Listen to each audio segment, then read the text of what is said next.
Assalamualaikum warahmatullahi wabarakatuh. Kicau mania, kacar mania, dimanapun kalian berada, kita berjumpa kembali. Pastikan kalian selalu sehat, selalu ceria, selalu gembira, tentunya tidak kurang suatu apapun. Terima kasih banyak untuk kalian semua yang sudah mendukung, yang sudah mensupport channel YouTube ini.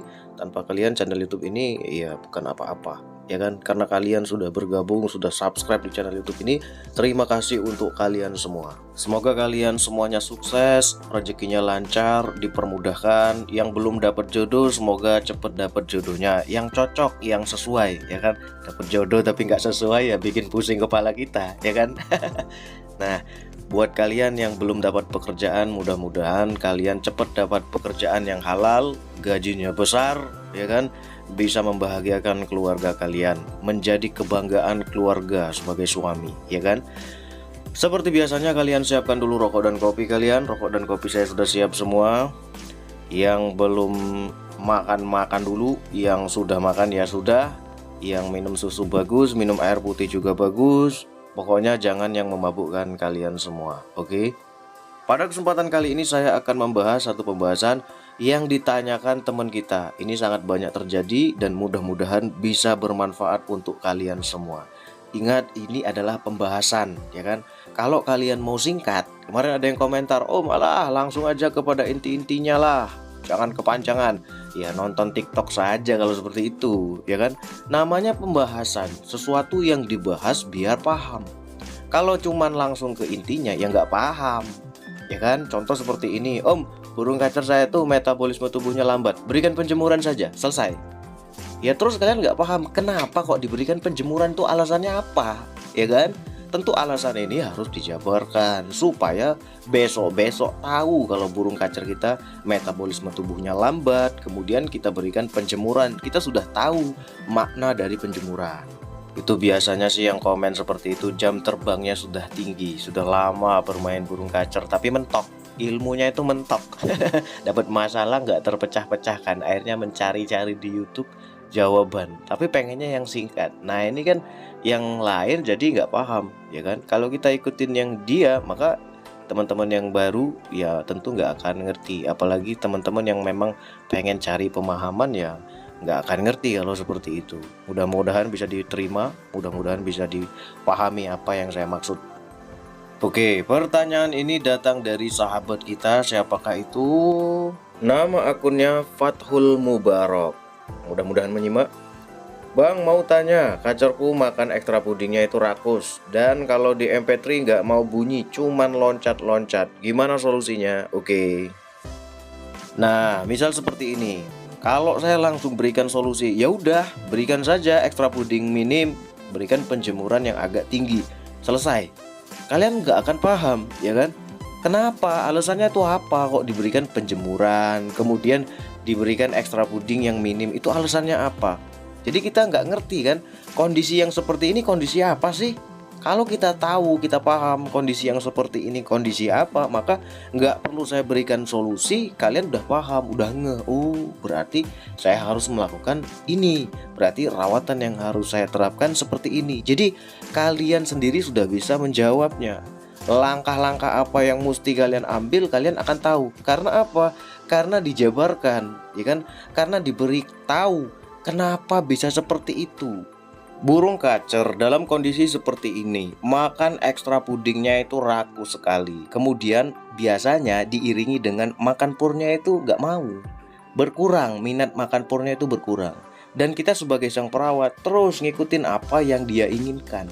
Terus jor-joran ekstra puding. Yang terjadi burung kacer ini malah bukan jadi bagus, malah jadi burung yang plonga-plongo. Dipancing MP3 malah ketakutan. Apalagi dibawa ke lapangan, apalagi dibawa tren sama temen-temen, burung kacer banyak menekan, ya kan? Burung kacer yang cuman audio saja dianya malah mau kabur, apalagi burung kacer yang nyata, kan seperti itu.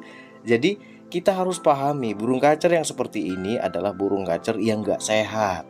Loh, kok bisa dikatakan gak sehat, Padahal burung kacernya itu lincah, gak ada yang kurang, bulunya mengkilap, bersih. Ya namanya burung fighter, ya itu insting dia. Dia tidak akan menunjukkan kelemahan dia. Kalau di alam liar dia menunjukkan kelemahan dia, maka dia akan jadi santapan predator atau burung-burung yang sejenis, kan seperti itu. Kecuali dia itu cedera. kakinya bengkak, kakinya luka, ya kan? Itu akan jelas terlihat kalau burung kacer ini lagi nggak sehat, kan seperti itu. Burung kacer yang seperti ini adalah burung kacer yang mengalami gangguan di sistem pencernaannya. Itu bisa seperti itu. Kemudian dari gangguan mentalnya. Kemudian burung kacer yang mengalami ketakutan, trauma, stres. Yang paling parah adalah burung kacer yang mengalami yang namanya cacingan. Nah, ini banyak juga yang seperti ini. Makannya rakus tapi nggak jadi apa-apa, malah jadi blow on saja burung kacer ini. Tapi kalau dia terkena cacingan, lebih mudah untuk kita lihat. Badannya jadi kurus, ya kan? Tatapan matanya itu sayu, burung terlihat lemas walaupun makannya rakus. Terkadang burung kacer yang seperti ini masih bisa ngelawan, kalau kita pancing MP3 juga masih mau dianya. Bahkan ketemu kacer lain juga masih bisa ngobrol. Nah, kalau ini mah gampang. Kalau dia sudah kelihatan seperti itu, tinggal kita berikan saja obat cacing. Begitu banyak obat cacing untuk burung, ya kan, yang dijual belikan di pasaran itu banyak, di kios-kios burung juga banyak. Nah, yang akan kita bahas adalah yang terganggu kesehatannya, gangguan mentalnya, gangguan sistem pencernaannya, ya kan. Burung kacer yang mengalami gangguan sistem pencernaan, makannya memang rakus, tapi apa yang dia makan tidak bisa tercerna dengan baik, sehingga yang kita harapkan, kita main jor-joran ekstra puding ini kan biasanya mau kejar birahinya, ya kan. Tetapi sistem pencernaannya ini nggak bisa mengolah apa yang dia makan. Kita makanin dia itu jor-joran tapi nggak bisa dia olah. Kemudian mentalnya itu terganggu, rasa ketakutan dia itu besar sekali. Yang terjadi dia akan semakin rakus saja nih burung kacer makan. Sama seperti burung kacer bahan, ya kan? Mentalnya terganggu, dia ketakutan, makannya rakus sekali. Ngelihat jangkrik secepuk hantam, apalagi nggak kita tungguin, tambah dihantam. Tapi nggak jadi apa-apa, karena dia mengalami yang namanya stres. Maka apabila kita ikutin kemauan dia, rasa takutnya yang akan semakin besar. Kan seperti itu. Kalau burung kacer yang fighternya tinggi, kemudian dia makannya ekstra pudingnya itu kuat, rakus, kemudian kita ikutin jor-joran, yang terjadi adalah burung kacer ini akan nakal mainnya. Nabrak-nabrak jeruji, ya kan, nggak sabaran, terlalu ganas. Pasti teman-teman yang sudah biasa mainan kacer, ngetren kacer, bawa kacer ke lapangan, ketika melihat burung kacer yang terlalu ganas, mesti akan tahu ini mesti ekstra pudingnya jor-joran. Makanya sering teman-teman mengatakan kalau melihat burung kacer yang ganas sekali, kurangin jangkriknya. Banyak kan yang seperti itu. Itu adalah burung kacer yang memiliki fight tertinggi, tetapi kita main ekstra puding yang jor-joran, ekstra puding yang kencang. Yang terjadi ya seperti itu. Nah, kalau yang seperti ini, ketakutannya yang tinggi, kemudian kita main jor-joran ekstra puding, maka semakin jadilah dia burung kacer yang penakut. Kalau kita teruskan, nah, saya berikan contoh di diri kita saja. Kalau kita terkena diabetes, ya kan, diabetes tipe 1, tipe 2, itu mesti makannya akan rakus. Bawaannya tuh pengen makan terus.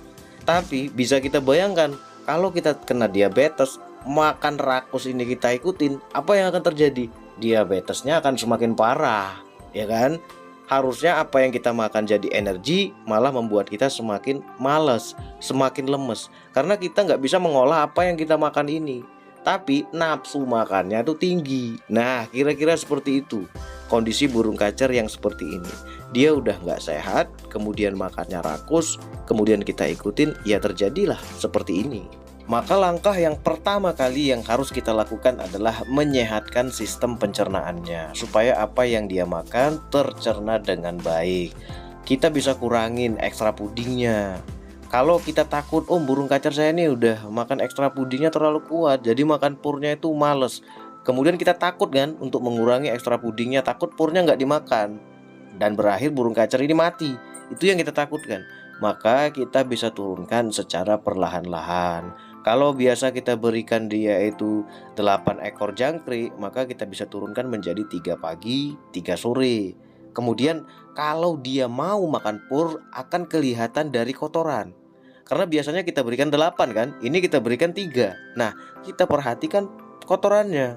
Apakah kotorannya itu berbentuk pur atau tidak? Kalau dia berbentuk pur berarti aman. Kita bisa kurangi lagi dari 3 menjadi 2 ekor jangkriknya, 2 pagi, 2 sore.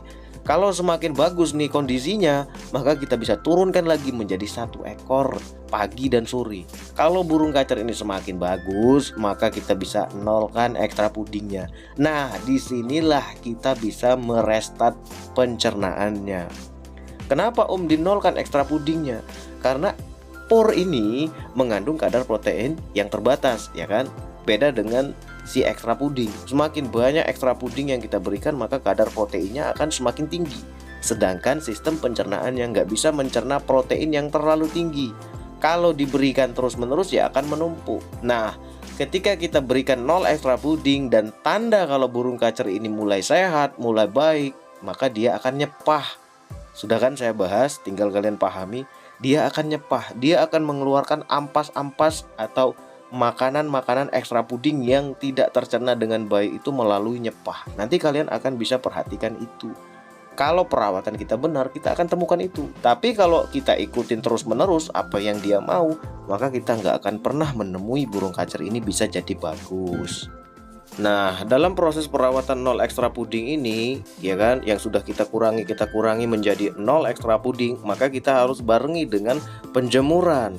Kita dorong dengan penjemuran, karena penjemuran bisa meningkatkan metabolisme tubuhnya. Artinya dia akan semakin sehat, akan cepat dapat kesehatannya. Kalian bisa perhatikan tanda dia mulai sehat nanti, kotorannya yang tadinya besar-besar, ya kan?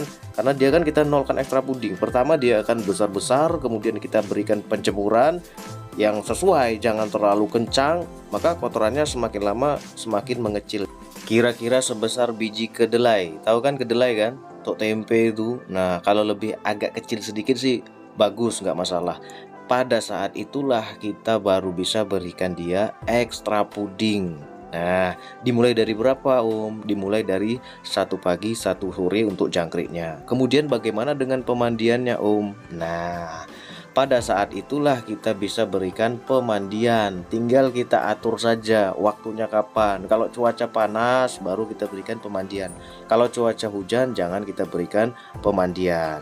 Itu namanya restart perawatan dari 0. Ya sama seperti kita lah. Kita itu kan kalau puasa malah jadi sehat, ya kan? Habis makan setahun makan terus kan, makan. Nanti setelah setahun itu ada yang hasilnya itu diabetes, ada hasilnya itu kolesterol tinggi. Maka ketika kita itu semakin makan jadi nggak enak badannya, maka jawabannya adalah puasakan. Maka badan kita akan seger lagi, kan seperti itu. Nah, kira-kira seperti itu. Bisa kalian pahami? Kemudian jangan lupa pada saat kita sudah memberikan rawatan 0 ekstra puding, kita cek lagi, kita bisa pancing dengan MP3 apakah dia respon atau tidak. Kalau dia respon itu tanda perawatan kita benar, perawatan kita akan berhasil. Oke? Semoga info ini bermanfaat, silahkan kalian pahami, silahkan kalian cerna. Wassalamualaikum warahmatullahi wabarakatuh.